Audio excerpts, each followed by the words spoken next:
Swaha.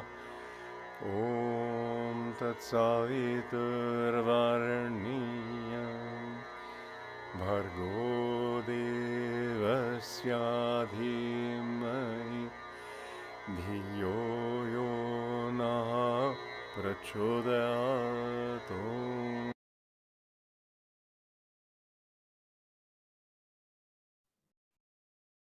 Good evening, Namaste, Jai Guru everybody. Welcome to today's class on Patanjali's Yoga Sutras. Let us begin with a prayer. Heavenly Father, Divine Mother, Friend, Beloved God, Bhagwan Krishna, Jesus Christ, Maha-Avatar Babaji, Lahiri Mahashay, Swami Sri Yukteswar Ji, Beloved Gurudev Paramhansa Yogananda Ji, Friend and guide Swami Kriyananda Ji, saints and sages of all religions, great sages Ved Vyas, Maharshi Patanjali, Adi Shankaracharya, humbly we bow at thy feet. Dear Lord, teach me to use my will unceasingly in the performance of good actions until the little light of my will burns as the cosmic blaze of thine all-powerful will. Om Shanti, Shanti, Shanti. Let us call upon the Gurus.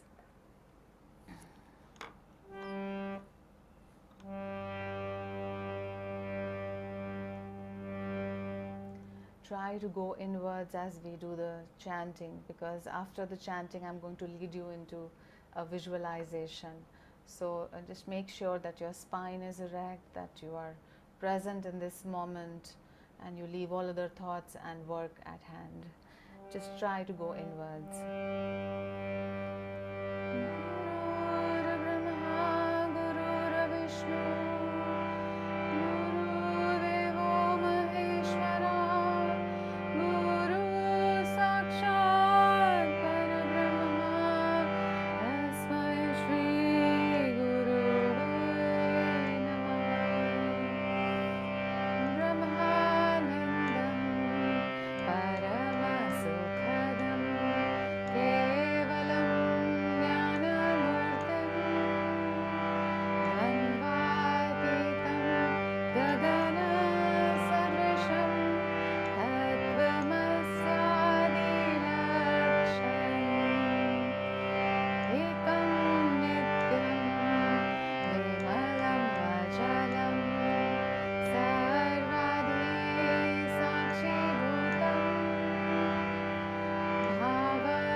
Visualize Ma Kali at your spiritual eye. Visualize her form as seen in the temple, and then go deep into her eyes and try to go into the infinite Divine Mother. Let's sing the chant, Who tells me thou art dark? O my Mother Divine, thousands of suns and moons in thy body do shine. Tells me thou art dark, oh my Mother Divine. Who tells me thou art dark?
Gaze up at the spiritual eye deeply. Check that your spine is straight. Check that all the muscles of the body are relaxed. Chin is parallel to the floor. That the gaze is slightly upwards behind closed eyelids. And that there is a smile in the heart and a smile on the face. The journey to joy begins with joy. I will now lead you into the visualization of the spiritual eye as taught by Paramahansa Yogananda. Master says, close your eyes and imagine that you are like a tiny chick perched on the yoke of the earth, trying to break through the shell of skyey space into the kingdom of your infinite Father. Visualize in front of you, that means behind closed eyelids and gazing upwards. Visualize in front of you a segment of the white shell of space. Then, behold in it a great golden tunnel with a 50-foot mouth. Mentally enter this tunnel, feeling the presence of cosmic vitality. It will take but an instant to travel 100 miles through the golden tunnel, because your mind can travel from Earth to Jupiter in a second, faster than electricity or light. At the end of the golden tunnel, behold an opening about 25 feet wide into a blue tunnel. Mentally speed 1,000 miles instantaneously through this blue tunnel, feeling yourself surrounded by Christ intelligence. At the end of the blue tunnel, see a 5-pointed silvery white star, a 5-foot gate to infinitude. Your feeling saturated with cosmic ever-new bliss passes through this silver gate and speeds instantaneously along 1,000,000 miles of silver path. As you emerge from the gold and the blue tunnels and travel past the silver gate, feeling power, intelligence, and ever-new joy, you leave the shell of the sky and enter the vastness of eternal light. Be one with that eternal light. Behold before you the vastness of living, joyous, ever-expanding silver light. Merging your body, mind, and soul into this light, melt them into the one consistency of this vast, intelligent, ever blissful silver light. Go on expanding with it, above, beneath, in front, behind, on all sides, equally, limitlessly, until you feel that you and the infinite light are one.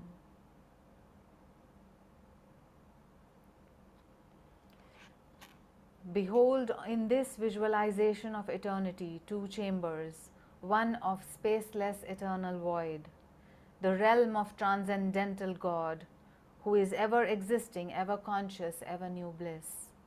The other chamber, the cosmos, is ruled by Christ consciousness and contains all created things, solar and stellar systems, star rivers, your little earth, your little homestead, in your little body, peacefully residing therein.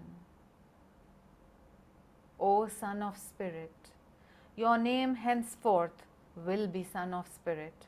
Your country is infinity. Your home is in the love of all races and all creatures. Your color is purity. Your possessions, O Son of the Cosmic King, include the entire cosmos. Om, peace. Amen. Master suggests that we do this visualization again and again. And he says that even if your intellectual mind does not comprehend this visualization yet, with the openness of your heart and with a deep yearning in your heart, if you keep practicing this visualization, which is actually the truth, one day we will perceive, not only visualize, we will be able to realize the presence of this, the tunnels of light, and we will be able to merge ourselves with that infinite light. So with these words from Master, let us move on to the story section of today's class. And today Master brings us a very, very interesting story, and the name of the story is The Discontented Man. Once there was a devout, wealthy bachelor named John. He was free and happy in every way except for chronic indigestion. He tried everything, and even his money failed to procure a remedy for his ailment. At the age of 70, when John lay dying from an attack of this malady, he prayed inwardly, Lord my God, if I am to be born again, I shall be a happy man if I am given a strong, healthy body, free from indigestion. I shall not care then whether I have riches or not. As John lay on his deathbed, an angel of God appeared in a vision and whispered to him, In thy next incarnation, thy prayer shall be granted according to the sovereign command of the Most High. When John reincarnated, he was born into an impoverished family. From infancy, he was as strong as a sando. The early death of his parents intensified his poverty. John's only inheritance was a strong body with a gnawing hunger. He did not have enough money to buy sufficient food to nourish his robust form. However, moved by the latent feelings of his past incarnation, John often thought, Lord, I am thankful to have a sound, strong body. It doesn't matter that I have so little money. Years passed, but no matter what he did, John never was able to provide adequate sustenance for his husky body. At last, after a futile lifelong struggle to fulfill his body's needs, John lay dying. He prayed, Lord, I have had enough of muscles. What use are they if I have no money to buy food to keep them strong? Lord, if I must be born again, please give me money and health, and then I shall be happy. The angel of the Lord again granted John's wish. In his next incarnation, he was born into health and prosperity. As the years passed, he often said to himself, I have everything, I am happy. But later he began to add, just the same, I feel that health and money are useless without someone with whom to share with. So, as he lay dying of old age, alone and broken hearted, he prayed, Lord, if I must be reincarnated, please do not make my life so miserably lonely. In addition to health and wealth, please give me a wife. The angel of the Lord granted the wish of this devout, law abiding man. In his next incarnation, he was born rich and healthy, and in time he came to marry a handsome but very nagging and jealous wife. Our friend passed his years virtually as her prisoner. As again he lay down dying, from age and nervous debility hastened by the constant complaining of his selfish wife, John prayed again, Lord, in the next life, in addition to prosperity and health, I want a good and loving wife. The angel of the Lord again granted John's wish. In his next incarnation, he was born healthy and wealthy, and finally came to wed a very good, faithful, and meek wife who agreed with him on all things. After 2 years, at the pinnacle of matrimonial bliss, his beloved wife died. John was grief-stricken and passed his life like a hermit, worshipping mementos of his good departed wife. Finally, as our friend John lay dying of a broken heart, he prayed, Lord, if I have to be born on earth again, do grant me, in addition to health and wealth, a long-lived good wife. The angel of the Lord appeared in a vision and answered, Your prayer shall be granted. But are you sure this is all you want? Yes, John was quite certain he had now covered everything. In his next incarnation, John was not only born wealthy and healthy, but he soon had a long-lived good wife. They celebrated their silver wedding anniversary in total happiness. But one day, John's male secretary died, and he engaged a friend's daughter, a pretty 19-year-old girl, as his secretary. In time, John became infatuated with his new employee. He thought, I love my good and loyal wife with all my heart, but alas, she has grown old and homely, and the face of my young secretary is beautiful and as fresh as lily. Infatuation got the upper hand. Eventually, John divorced his wife in order to marry the young girl. His new bride remained with him until she had secured most of John's fortune. Then she left him for a younger man. Broken in spirit, John prayed in deep meditation for a vision of the Lord, who obliged him by appearing in a majestic form, enveloped in golden light. The Lord said, John, at the end of the first incarnation, in which you found your way to me by prayer, you asked me to be cured of indigestion. So in the next incarnation, I granted you a strong body, but not the wealth that you had enjoyed in the previous life. You soon got tired of health without the money to buy ample food. So in the following incarnation, I gave you both health and wealth. Then lonely you prayed for a wife. The fourth incarnation brought you health, riches and a wife, but she nagged you. So you prayed for a good wife. In the fifth incarnation, I granted you a good wife and wealth and health, but your wife died. Then you vowed you would be happy if only you could have a good long-lived wife in addition to health and wealth. But what a nest of trouble you have made for yourself, trying by these different ways to make yourself happy in this delusion-ridden world. Now tell me, what do you want next?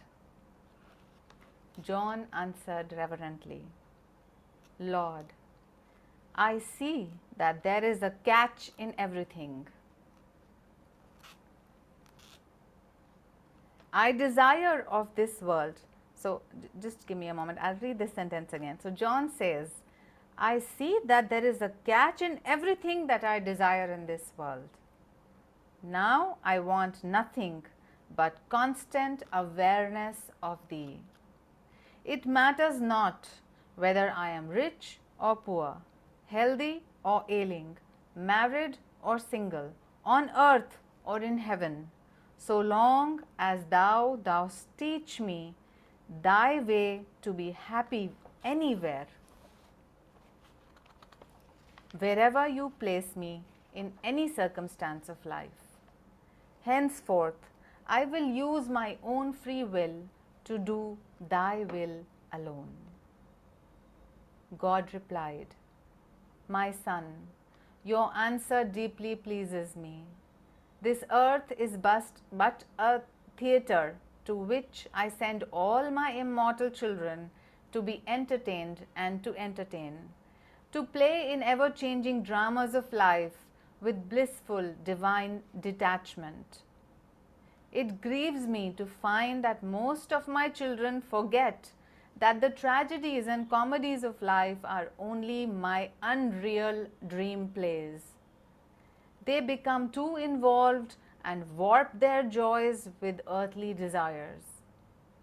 My children can never find changeless, immortal happiness in my mortal, ever-changing earth. Do not build the mansion of your happiness upon the treacherous quicksand of material existence. If you want to be perennially happy, look within and play your role in the world as I, the director, bid you to, not as you want to play, muddling up my drama. Then you will know that you merely dreamed the relativities of joy and sorrow, sickness and health, life and death, and all earthly things. Know now that you are my ever happy, ever perfect, ever satisfied child, wanting naught else of this imperfect, dissatisfying, delusive earth, but to fulfill joyfully my plan for you here. This time, John's prayer was the right prayer, and he found lasting happiness and freedom. One of the most amazing stories told by Master. It's always a pleasure to listen to this story again and again, and especially in Master's words, because he has that comic sense in between and he uses beautiful words to explain his subject or his topic. And this story is a constant reminder to us that whenever we get too attached with worldly things, with people, with worldly successes, worldly ambitions, we tend to suffer. If we look back at our life, we have suffered not because of the hard work that we have done, but because of the attachment to those ambitions and successes that we actually developed, that we are unable to let go of those. We need to work hard in this world, but with the memory, with the remembrance that we are children of the light, we are children of God, ever free, and we are here to simply just satisfy the requirements of a role that God has, the director, and God the screenplay writer and the lyricist and the songwriter and the cameraman and the audience as well. He has written for us. So if we play our parts with divine detachment, means doing the best that we can. Now that I am in the role of a mother, I will play the part of a mother. But I will always remember that my children are not my children, they are God's children, they are Divine Mother's children. That all the duties that I do in this world are actually given to me by God, and it is by His power alone that I am able to accomplish those duties. Only by God-given intelligence can I think, only by God-given energy can I actually move even a single hand, or even just do any little thing, even breathe. I cannot even breathe on my own. So we should remember that. If we keep the needle of our attention on this truth, that what is the truth behind me being alive here? Who is doing this? If we keep the needle of our attention there, then we will always remember who sent us, why we were sent, what is our real home.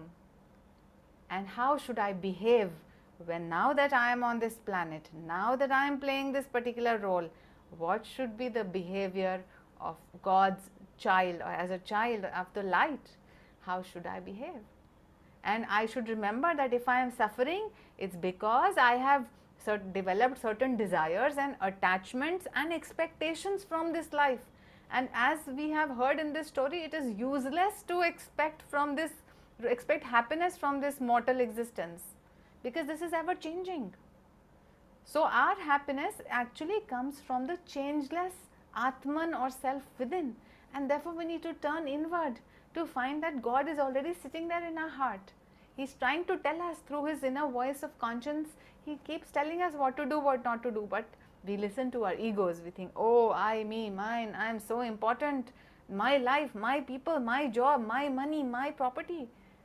What belongs to us? Not even a speck of air, nothing, not a drop of water, nothing belongs to us. It all belongs to him. This is all a dream drama. This is a leela. That is why scripture says this is a leela. It's tough to understand that this is a leela, but as we grow spiritually, we do understand that this is just a drama, and therefore we needn't get attached with it. We needn't have expectations from this drama, but we are here not to take. We are here as children of God to give. Whenever you are suffering, do not ask what this universe or this world is giving me, but ask what am I giving to this universe and world, and your sorrow will just disappear immediately. Are you giving enough joy to this world? Are you giving happiness? Are you spreading the light of happiness? Are you giving love to this world? Are you giving well-being? Are you concerned for the people of this world? Instead of, oh, why are not people thinking about me? Nobody bothers about me. Nobody asks me. Nobody thinks about me. I mean, this is baby thinking. When will we grow up? Swamiji said the sign of maturity is when you start thinking in terms of what can I give instead of what am I getting from this entire world and universe, this existence. So the minute that needle changes from what I am getting, what am I going to get from this, what am I giving into this? And so even if you don't think that, am I happy? Am I being just a happy child of God or not? It's a simple basic thing. Ask yourself, if I am not happy, because I have tied myself to certain expectations, the way this is how I think the world should run, and remember, it is never going to run like that. The world is not going to change for you. You have to change yourself, turn within and look for that divine joy. Okay, so now we come to the section of Patanjali's Yoga Sutras. Last time we did a very interesting sutra from chapter 3, Vibhuti Pad, sutra number 46. In which before Sutra 46 we had discussed that how the yogi can gain powers of levitation, how he can by mastering the senses he can become master of all the senses, of all the organ systems. Then he can also become by meditating on the elements of nature, he can become master of the element. That is why the power of levitation, or the power of not being burnt by fire, or the ability to walk on water, all of that comes because the yogi meditates so much on one element that he gains the mastery on that element. So, and then in sutra number 46 it is said that by practicing all those which were mentioned in previous sutras, the yogi attains all the siddhis, and we named the siddhis. There were 8 siddhis, just name it quickly. Anima is the ability to reduce one size, Mahima is the ability to increase one size, Garima is the ability to become heavy as much as infinitely possible, Laghima is the ability to become light, Prapti is the ability to obtain anything, Prakyamya is the ability to fulfill your desires. So, Kam is desire, Prakam is ability to fulfill the desire, Ishitva is lordship over creation, and Vashitva is control over everything. And we also gave the example of Lord Hanuman, who is the Ashtasiddhi, Navnidhi ke Data. So, and he is blessed by Ma Sita because he has all these siddhis. We know from all stories of the Ramayana, he can become miniature, he can become vast, he can fly in the air, he can become rock solid, he has all the knowledge of the universe, he can control everything as the master of the senses and master of the elements. So, Hanumanji is the example of one who has all these siddhis. And in the next sutras, then Patanjali talked about the glorification of the body, that how by yogic powers and by attainment of control over senses and sense organs and all the mental faculties, how the glorification of the body can happen, and how the body can be made to become very healthy. It may not even die without the will of the soul living inside the body. So the body can prevent decaying, it can prevent death to as long as one wants, and how the body can also be made to become beautiful and so on. So glorification of the body is talked about in Sutra 47.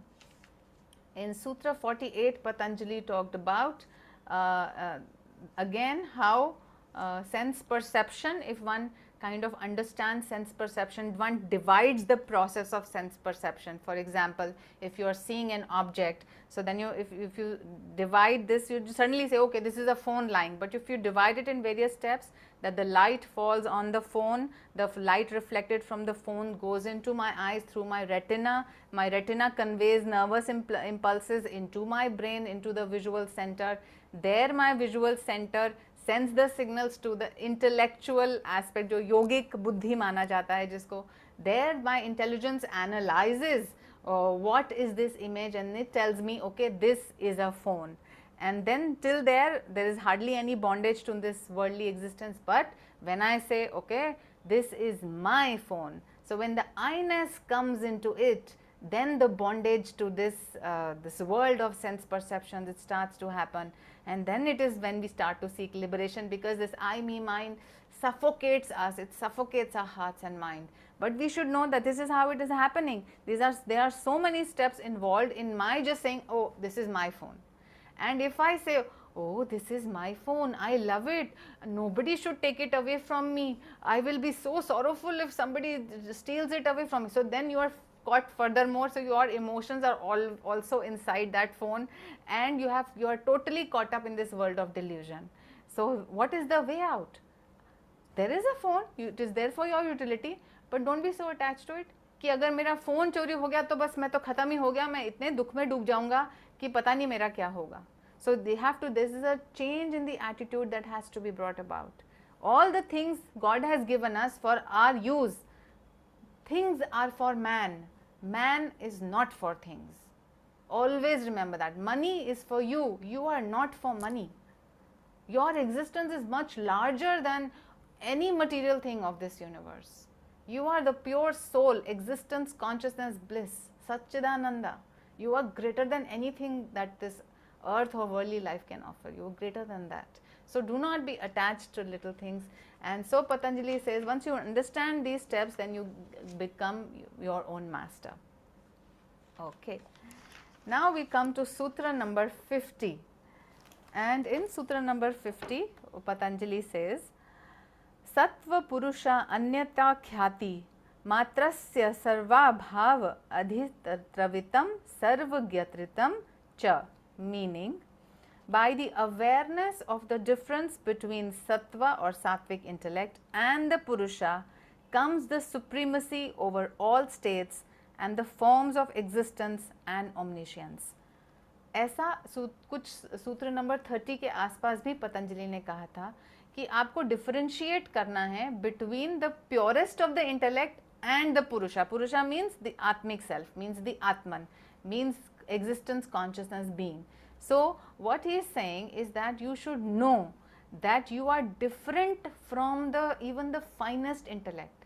Now mostly the modern sciences think that consciousness is a result of the human brain and spine. Okay, so it is there. If there is a brain, then consciousness is produced. But the yogic sciences completely disagree from that, and they go much higher, and they say because there is pure consciousness existing, and because of which the entire creation exists, therefore that creates a brain and a spine, and then the entire nervous system, and of course through the process of thought, energy and matter, and through the process of the various koshas, the 5 sheaths, the pure bliss creates the Anandamaya Kosh, then it creates the intellect or the Vijnanamaya Kosh, it creates the mind, the Manomaya Kosh, it creates the Prana, the Pranamaya Kosh, and then it creates the body, which is the Annamaya Kosh. Annamaya Kosh because it is surviving by Anna. But our body survives because we put ann in it, we put food in it. You stop eating, your body will not survive. So your body is only annamaya kosh, it is only one layer of your existence. Similarly, if you keep withdrawing, then you talk of your breath, talk of the energy that is getting your body functional. So that is another layer only, it is not you. It is you are the pure Atman, the pure being, your pure light. And so you are only using this pranamaya kosh. Then you withdraw further and you say, oh, there is a mind. Mind is one of my faculties. The senses are sending the data to the mind.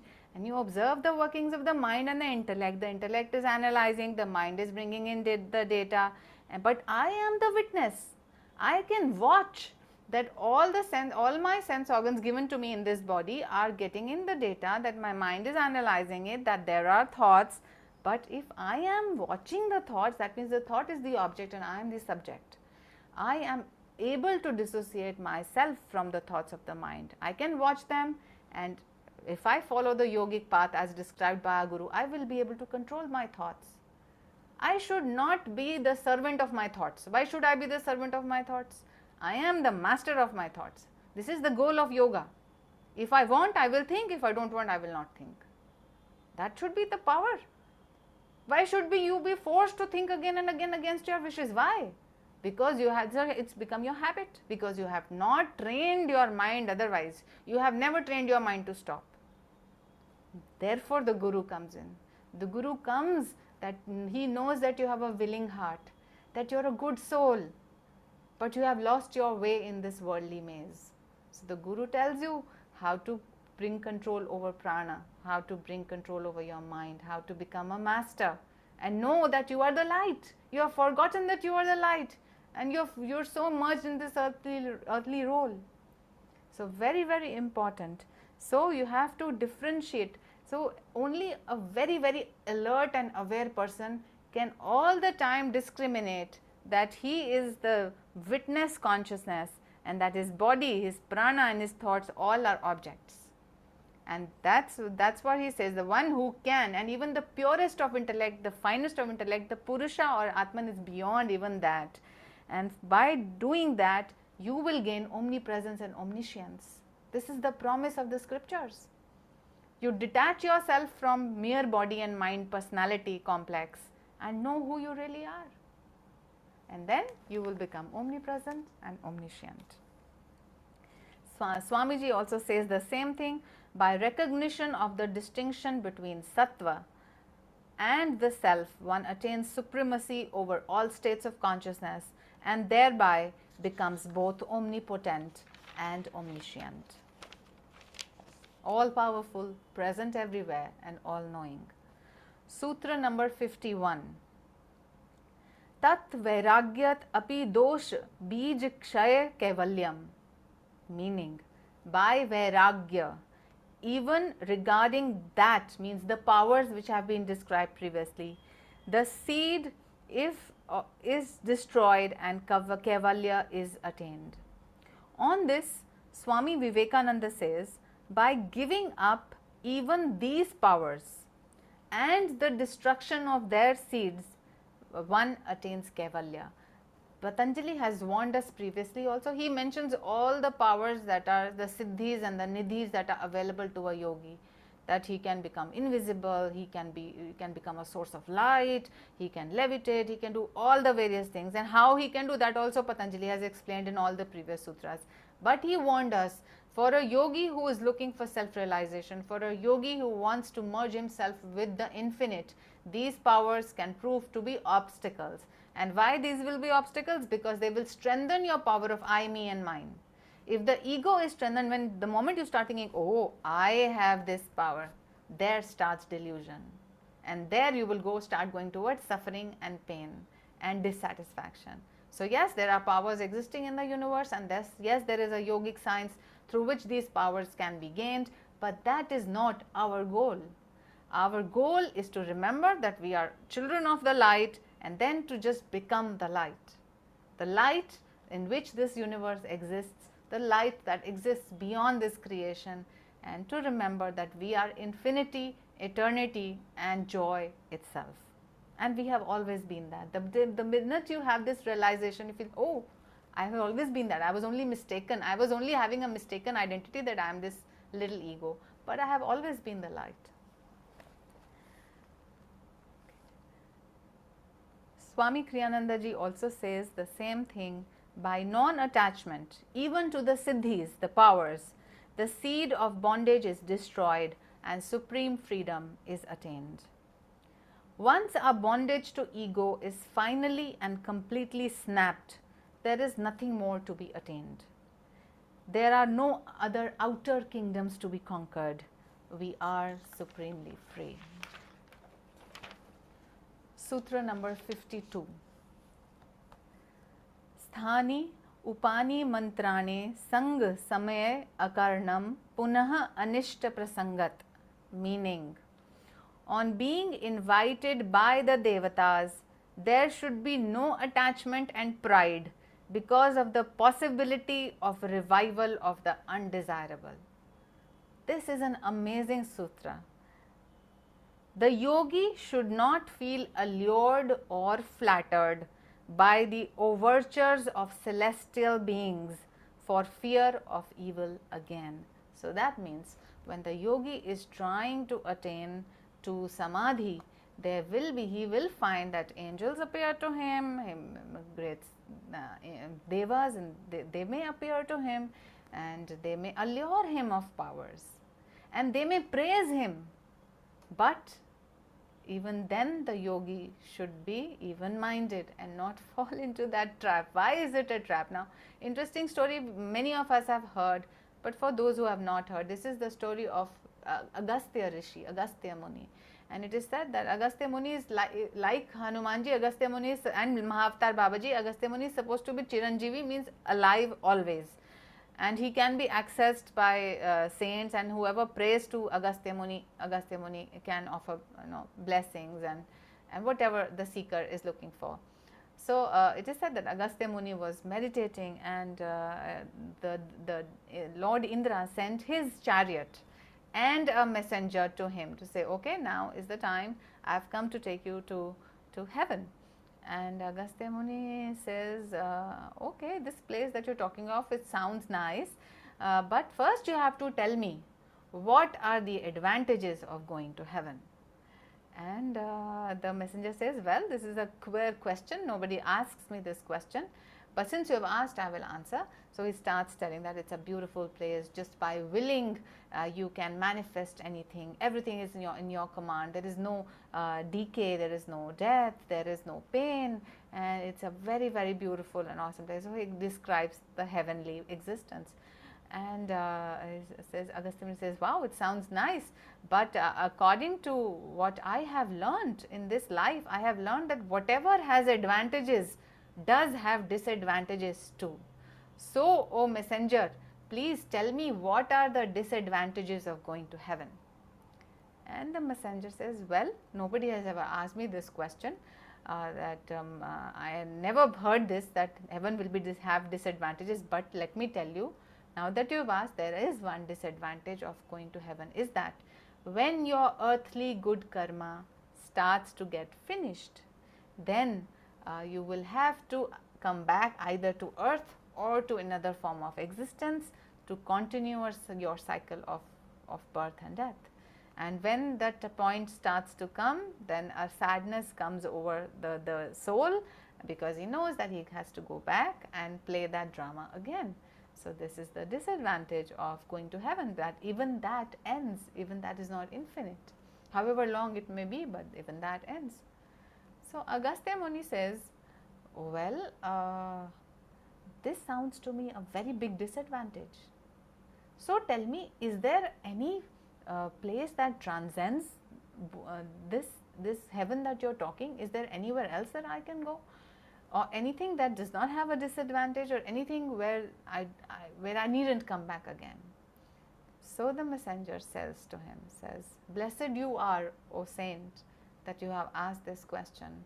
But if you want to be free from the cycle of birth and death, from this life and afterlife, from earth and heaven and this cycle, then you should continue to stay in this human form and work your way up to self-realization and merge yourself into infinity. itself. Realize in this earthly human body that you are infinite yourself now, and then you will become a Jivan Mukta, and of course you will become a Param Mukta, and you needn't go to earth and heaven again and again and again. And therefore Agastya Muni decides, he says, thank you for coming for me, but I refuse to go with you to heaven, and I will stay here and I will work on this. And it is said that Agastya Muni is a self-realized master, is like an avatar, and in some vague books say that Agastya Muni is the guru of Mahavatar Babaji, and but maybe one day we can realize that in our heart, but just an extra anecdote that is. But the truth is that these great masters are one with infinity, and out of their love for the suffering humanity, they come back and they give us the teachings, they give us the techniques, and tell us how to love God, and so that we can also become free. So this sutra, this story is very, very relevant to this sutra that we are studying, in which it is clearly said the yogi should not feel allured or flattered by the overtures of celestial beings for fear of evil again. And here we are also reminded of the story of Vishwamitra. So Vishwamitra was allured by the Apsaras, and he fell down from wherever his high position was, and then he had to work it up again. Okay. So there are Vivekananda puts it in a very interesting way. He says there are other dangers too. Gods and other beings, they come to tempt the yogi. They do not want anyone to be perfectly free. They are jealous just as we are, and sometimes worse than us. They are very much afraid of losing their positions. Those yogis who do not reach perfection die and become gods. Gods means the Devis and the Devatas that we have heard in our scriptures. Leaving the direct road, they go into one of the side streets and get these powers. Then again they have to be born, but he who is strong enough to withstand these temptations and go straight to the goal becomes free. Swami Kriyananda ji says, the yogi should neither accept nor preen himself over the praise or admiration of even celestial beings, as there is always a danger of falling back into what is undesirable. So, when the scripture can warn us of praise of celestial beings, what is praise of human beings? And it is such a silly trap. आपको praise मिलती है 10 जगह से, आप कितने चने की झाड़ पे चढ़ जाते हो, एक बंदा ब्लेम करता है, वहीं ढप, वहीं गिरते हो, वहीं रोते हो, वहीं कांटा चुभता है. सो इसमें इसका मतलब क्या है, ये डिटैच होना है. हमने एक्सपेक्ट करना ही नहीं कि कोई हमें हमारी आरती उतारेगा. कोई हमारी आरती उतारे ही क्यों in the first place? Think about it. कोई क्यों उतारे हमारी आरती? कोई हमें क्यों इतना प्रेज करे?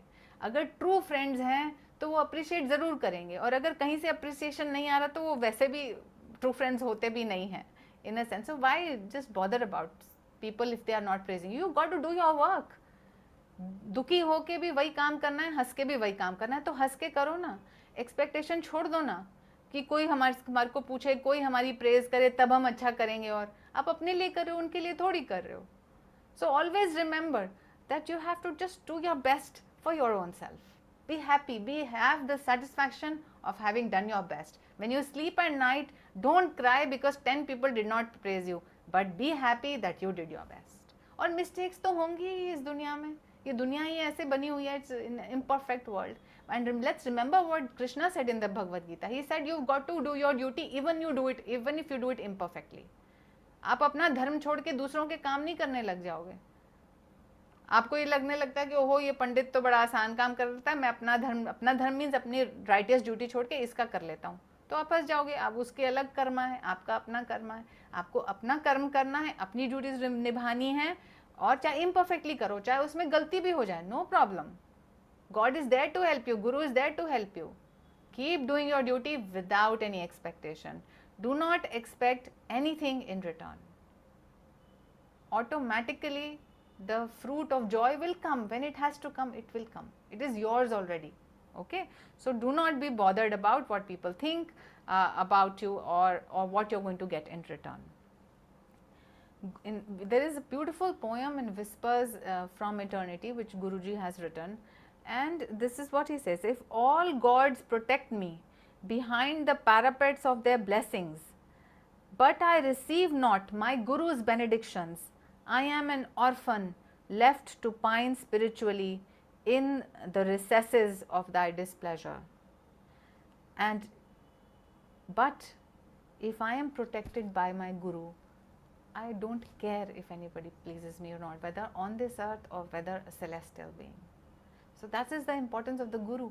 It is the Guru will take you, it is his job to take you towards infinity.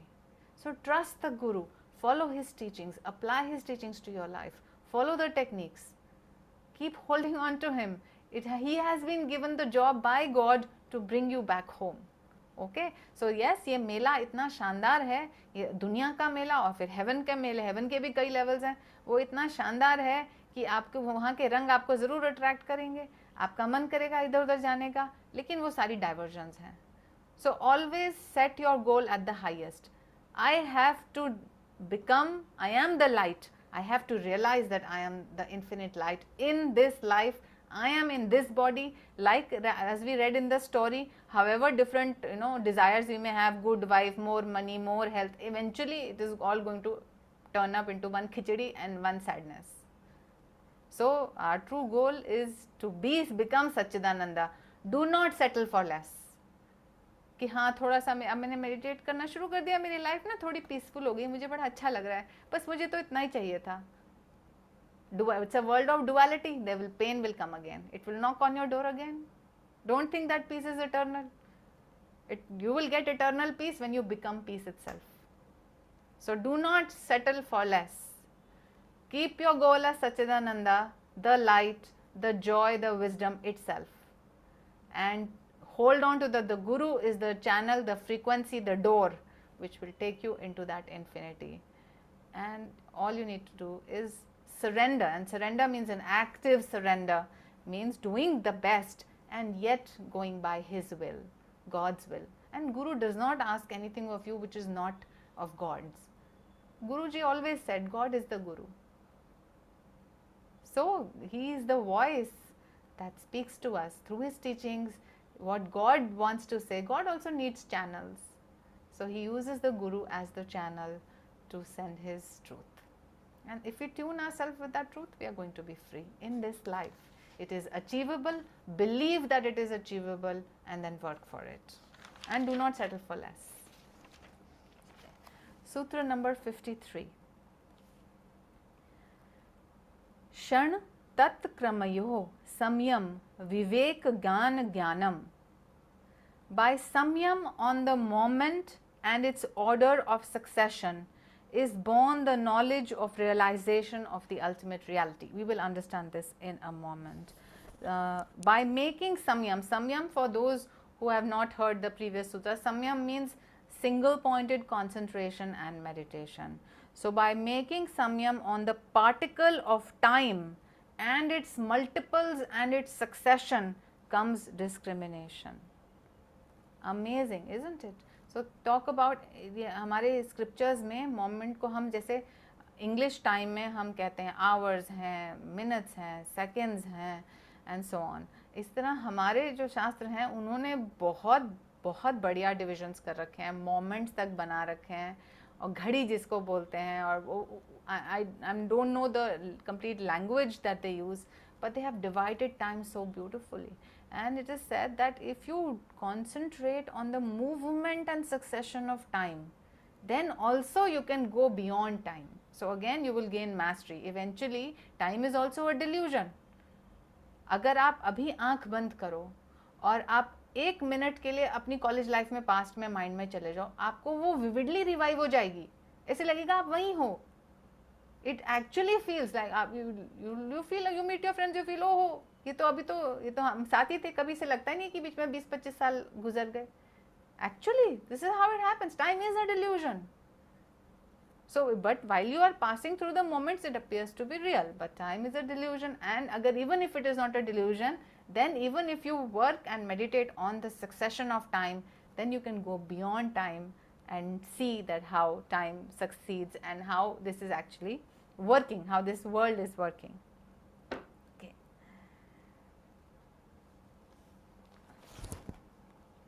Yeah, so that's what Swamiji also says. Swami Kriyananda ji says, Samyam on single sequential moments gives discrimination. Discrimination between what?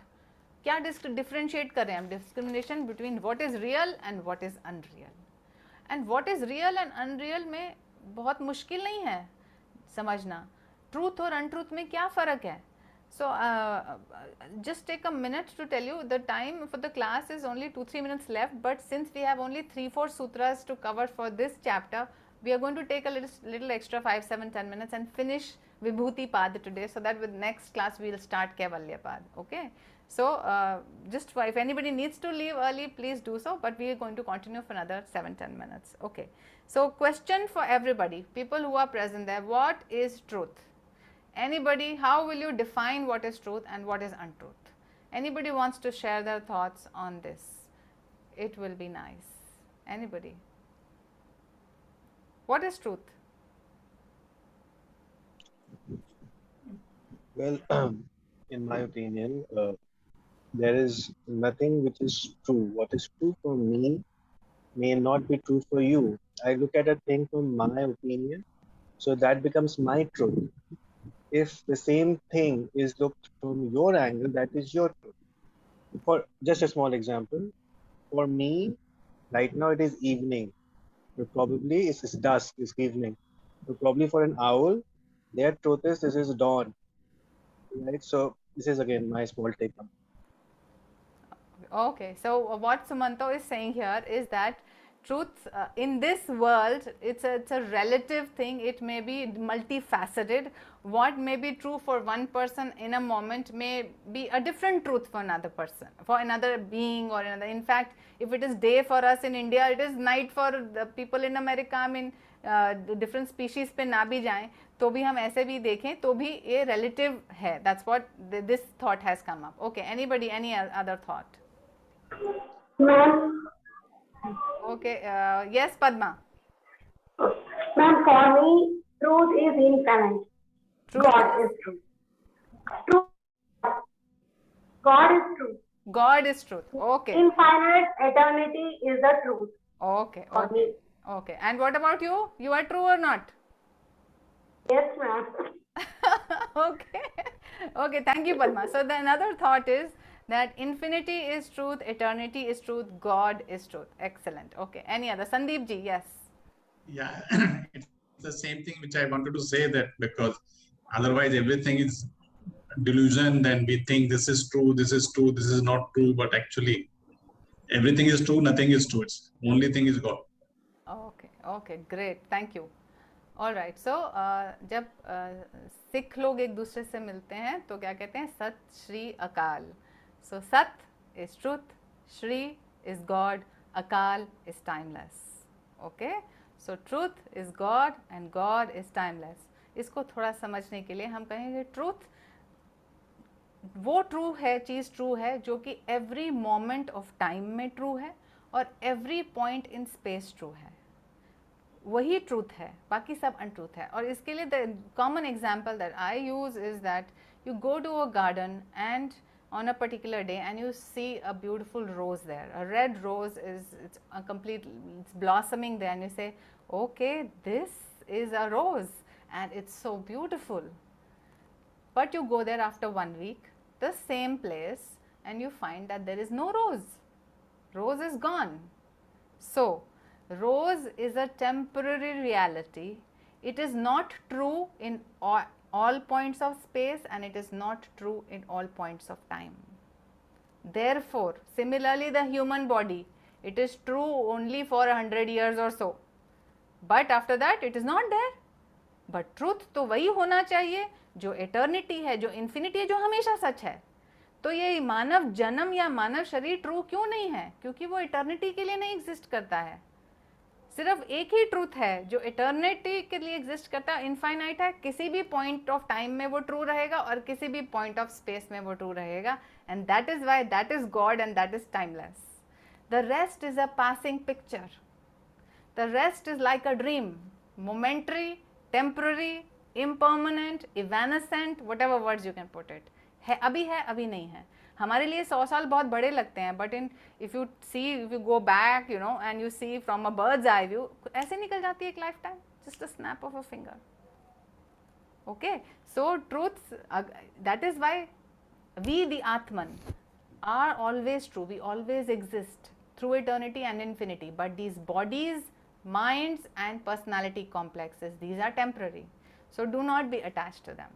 Okay, now I am seeing that Ekta has risen her hand. Yes, Ekta, you have something to say. Yes, ma'am.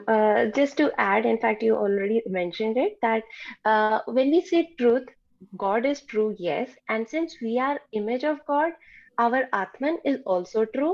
If, for example, as a small child, I could feel that what I felt that time and now at this age is same.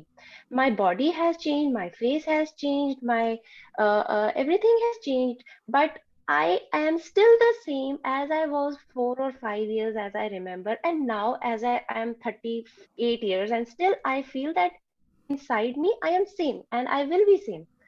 So the Atma is same because it is image of God who is truth. Thank you. That, that is so beautifully placed, you know. Find that changeless self within. As Ekta is saying, that there is something in me which does not change. Find that changeless self.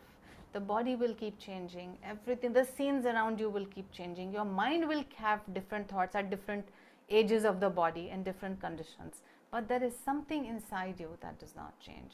And that is the reflection of God.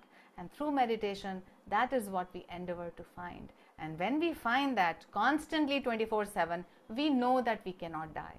Only the body will be dropping dead sometime. But I am pure existence. I am not going to die. And therefore the fear of death can just go away. You come into the zone of fearlessness. A yogi has to come into the zone of fearlessness as he evolves spiritually. Okay, so excellent. Okay, so we come to the next interesting sutra, which sutra number 54.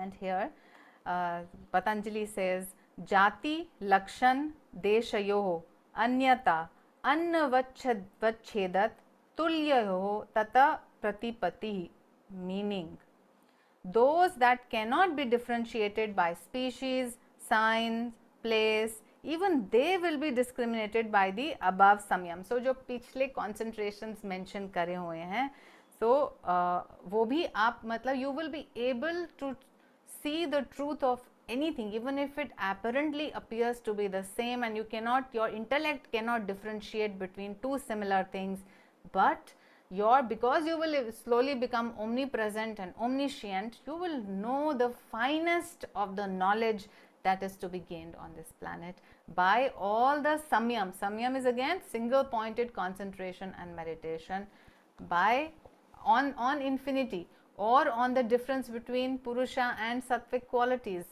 or on the heart, और on the heart of a realized master. So हमने बहुत, हमारा जो first chapter था समाधि पाद, उसमें पतंजलि ने बहुत लंबी लिस्ट हमें बताई थी कि हम किस किस चीज़ पे कॉन्सेंट्रेट कर सकते हैं to become victorious over our own mind and to how to realise the self.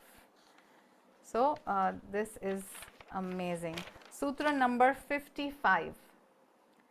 Tarakam sarva vishayam sarvatha vishayam kramam cheti vivekajanam jnanam. Transcendental knowledge includes the knowledge of all objects beyond all orders of succession and is born of viveka. So again the same thing is being repeated, that once you have that discrimination between the real and the unreal, once you have the knowledge of everything, then that covers everything in this universe and it covers even beyond. The saving knowledge is that knowledge of discrimination which covers all objects by all means. Okay, it's simultaneously this knowledge, Kriyananda ji says, discriminative insight is the knowledge that simultaneously comprehends everything in every situation. It is the pure intuition which leads to liberation.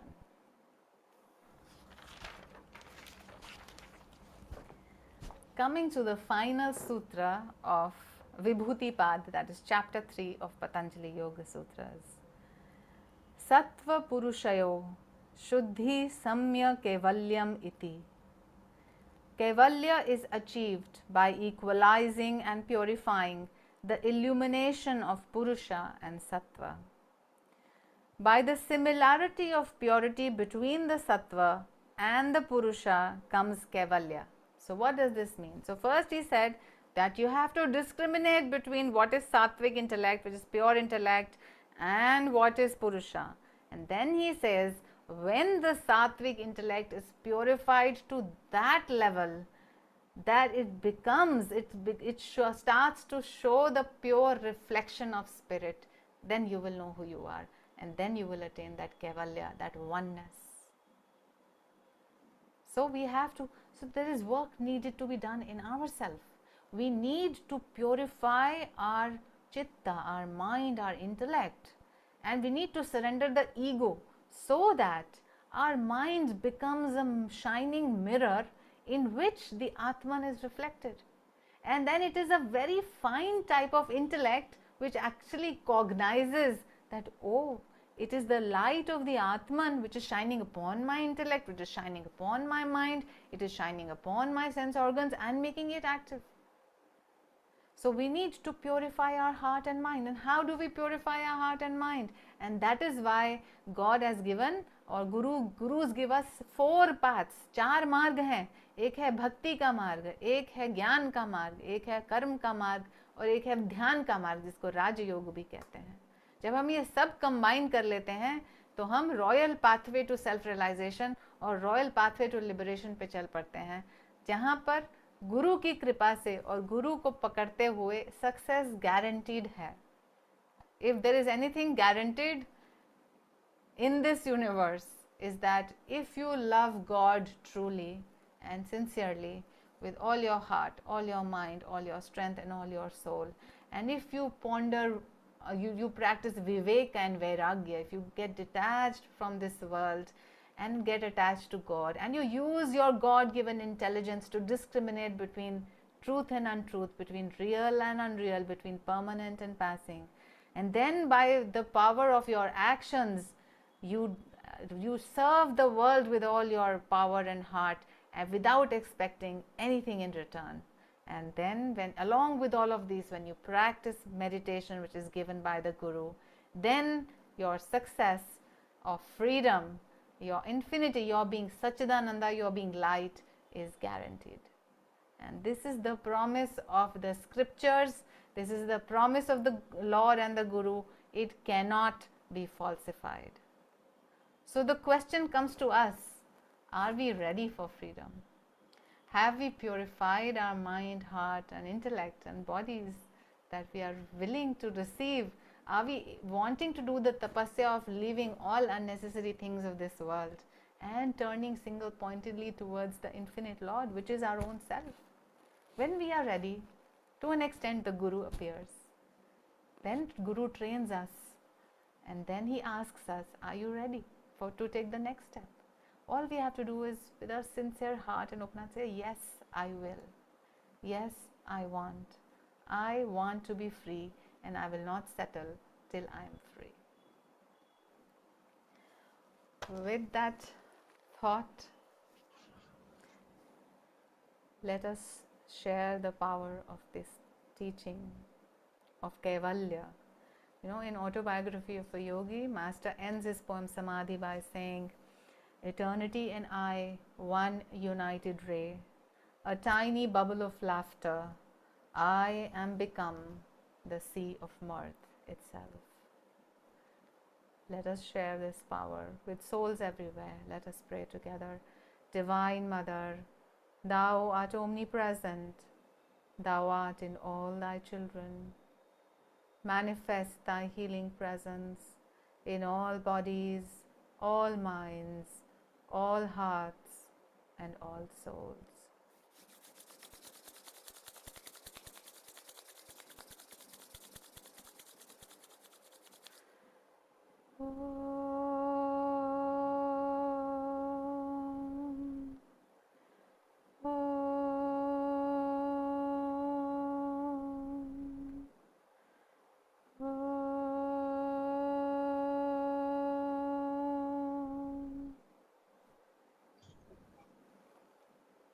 Divine Mother, may Thy love shine forever on the sanctuary of our devotion, and may we be able to awaken Thy love in all hearts. Om Shanti Shanti.